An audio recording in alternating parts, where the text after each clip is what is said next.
do you guys feel about ethanol subsidies? I personally don't like them because what it's done, we've taken a corn product that should have been for food or livestock feed, and we're converting it to ethanol, which is not efficient. It takes more energy to create it. It's driven up food prices. It's driven up feed prices, which has driven up just about everything on the price. It's driven up transportation costs. I personally don't think that the government ought to be subsidizing it, and you know, I think it's just a bad deal. I mean, we've taken. I mean, it's great if you're a corn farmer, but is it great for America? No, I don't think so. I do know that Mark Wayne does not support agricultural subsidies. One of the problems that I see as far as whether it be a legislator or a senator or whatever, is once they get to Washington, they seem to kind of get out of touch sometimes with their local constituents. Some of our Oklahoma representatives, my understanding is they try to come back.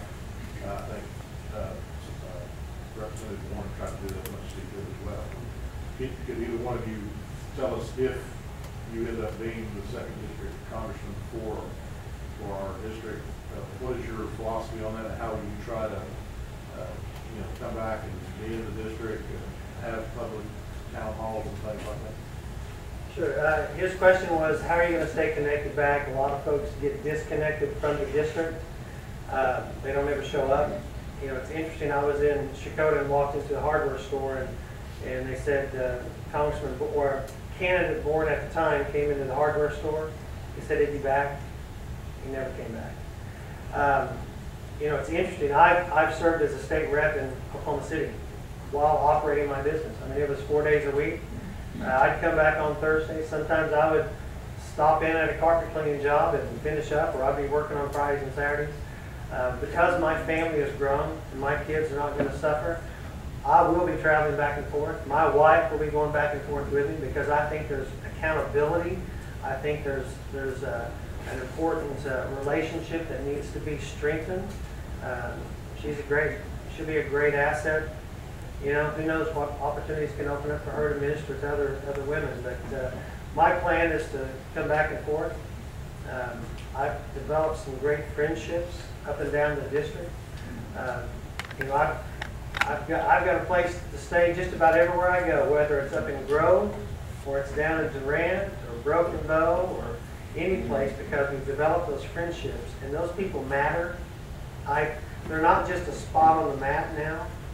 They're people that I know, business leaders who we've enfolded into an economic advisory council made up of business folks all up and down the district. I'm going to lean heavily on the 2nd district because I'm from the 2nd district.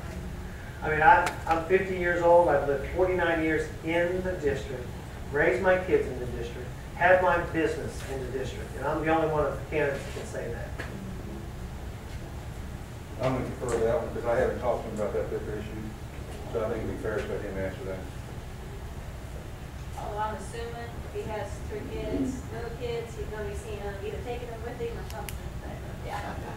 Question. This would be for George. George, who would be 2 people that you would lean on as far as from the 2nd district if you wanted counsel?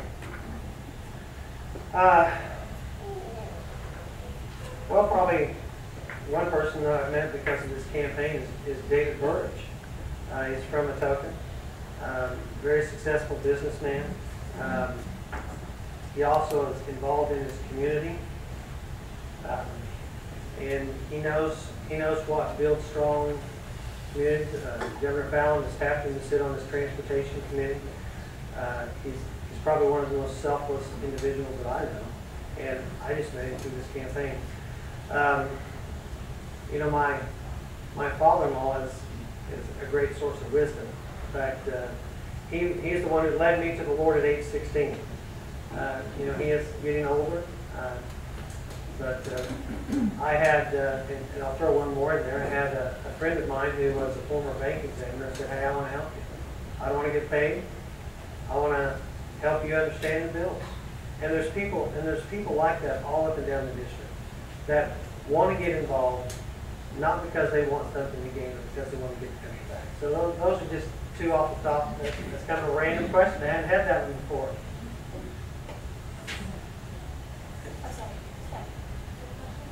I have a question. It's going to be time for both of you, even though you're not running anymore. If by chance you do not win come August, how will you support Mark Wayne? My other question will be to Dwayne. Dwayne, if by chance your candidate doesn't win, how will you support George Faught in this race? Well, I'll start because I've already told George face to face, and you remember that. Last time I said, George, if you win this, I'm in your camp. Yeah, and I'll support Mark Wayne. You know, we've got to make sure that we win this seat. It's important on a lot of levels. It's important not because of the congressional seat, but the down ballot tickets as well. We've got state house and state senate races that if we can get Democrats to cross over and keep them on the Republican ticket, we can continue to make great gains. I don't know what that entails at this point. George, your campaign's been extremely negative in the past towards Mullen. How are you planning to support him if he wins? Since you've been so negative towards him, I mean, this is an unbiased question. I mean, As you come to Mullen. right? Yeah, unbiased. Yeah. Well, you know, campaigns are tough, and campaigns are tough, and that's why I said we've got to be sure to vet candidates. I mean, the Democrats already have a game plan that they're going to run against candidates. Right. And for me to bring out what's in the public record, I'm the one that's being criticized for being negative. I'm just bringing out I'm not making the judgment. I'm letting the information be out there for folks to go find. Right. That's what the Democrat, and I know you guys may not think about the Democrats, but that's what they're talking about. That's what they published, those issues that we brought up, and those issues have not yet been answered. Right. You know, so I still think we can unite the Republican Party behind the candidate, and that's what we've got to do, whichever one of us is it, because it's too important. We can't just think because everyone says it's going to go Republican, then it's going to go Republican. Right. And they're pretty bold, and they've got David Bourne, and you've got Governor Henry and Edmondson are all behind Rob Wallace. So it's important that we get together. I just want to bring the truth out, because I don't want people to come to me afterwards and say, "Why didn't you tell us?" If it was out in the public record. I will just say. Let me say this. I would just say that I think the answers have been given. Because in my mind, if they hadn't been given, I wouldn't be standing here. Because I agree with George 100%. Everyone's going to be vetted. And I did my own vetting beforehand. So I would say that as far as the Democrats go, I find that interesting. And what he's saying is true. That's not what George's saying. What he's saying is true. What I'm saying is, what I find interesting is that are we going to allow, and let's just set the parties aside, are we going to allow any people to bring something up that has been settled, that is not true? Are we going to allow that to take us in a direction that they want us to go just because they want to try to use something that's already been disclosed? I don't buy that. I don't buy that. That's and the reason they do it, just like he said, the reason they do it, that's politics. And what he's saying is true. Politics can be this, it can be that. I understand all that. But when are we going to stand on principle? Are we going to be, there again, are we going to have a fear tactic that, well, if such and such, it doesn't have to be in this way, just pick a roast. If so-and-so is this, and we know it not to be true because we have searched the information, we have gone through it, are we going to allow that thing to be used? If we do, then I suggest to you that we are still playing politics. And yet every one of us, or probably a big percentage of us, every year between election cycles, oh, we hate politics. We hate this, we hate that. And every time it rolls around election cycle, we all get caught right back up in it. What I'm saying is, when are we going to put a stop to it? Let's put a stop to it. And let's say no more. We are going to vet the candidates. He's absolutely right. And you know what? Once we get through vetting, we'll know who we're going to vote for. I just wanted to say that with all of his endorsements, Rob Wallace could not pull off the primary thing everyone expected him to do. He has accumulated a few more since then. I just would love to see Wayne Harriman, just because if both. Oh, sorry. I was just going to say so Rob Wallace could not pull off the primary win, even though he had all the endorsements, and everybody expected him to. But I would love to see Wayne Herman pull it off, because I think he's got cute little signs. Have you guys seen his dirt signs? Yeah. And from everything I've heard, he's a much more conservative guy than Rob Wallace. So if you're Democrat, I would encourage you, check out your candidates, but Wayne Herman, I'd like to see him win. He definitely won on Okmulgee County. He had a higher percentage of vote on Okmulgee County during the primary. So I wouldn't say that Rob Wallace is a guarantee here. And I honestly would not like to see Rob Wallace win. Because of pretty signs? No, That's why I made my mistake. You gotta go for pretty signs. Cute signs, yeah. Okay, other questions?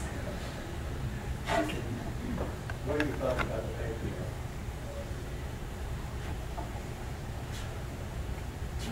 Act? His question was, what are our thoughts about the Patriot Act? I think what we've done is that we've given away our own liberties for the sake of safety.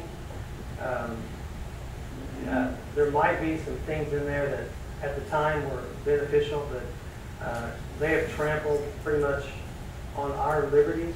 I don't know how many of you like to fly anymore because of what you're subjected to. How you're opened up to the government checking on its own citizens, whether you've done anything wrong or not. So it's certainly has overstepped its bounds, and we're losing. And for the sake of safety, we're beginning to accept it, which is dangerous. It's kind of like the frog in the boiling water. You know, it was cool because we wanted safety.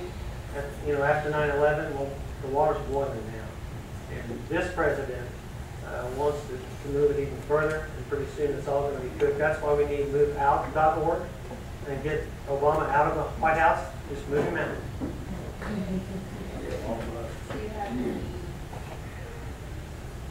I believe he gets that. I'm not going to. I thought the other issue not that one. I think he's totally against it. You have another question or two? All the questions Quit, tonight. quit. All right. All right, this is mainly my opinion, and I can guarantee you that not everyone in the room is going to share this opinion. But I think the war on drugs has been a horrible failure. We're taking tax money to militarize the police. The police then treat us as enemy combatants, not citizens. And then we lose again because you have these nonviolent offenders locked up in prison that we're paying to keep there.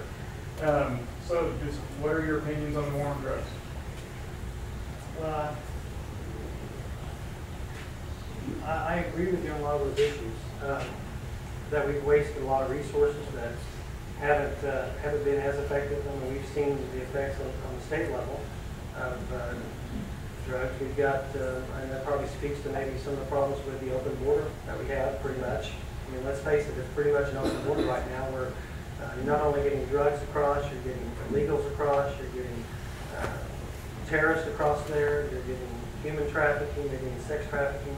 I think if one thing you could do to probably help with that, at least the flow of drugs, would be to secure our borders. In fact, when Arizona passed their legislation, I was talking to the Bureau of Narcotics, Bureau of Narcotics director, and they called a guy in Oklahoma City, and as soon as that law passed in Arizona, they said move to Oklahoma and set up shop. That's kind of scary that they are here. And I think if we can protect our own borders and secure that, we can at least cut down some of the trafficking of drugs across there. But I agree with you, it has been failed. No, I was assuming you probably asked one that, haven't you? I know people that have, but I wasn't there when you answered. Yeah, I wasn't either, so I don't know, I can't help it. No, I know where you're going, I think I do, and yeah, that's, I'm still working with that, even person was admitted here to there right now, but just between me and you, I'm still working with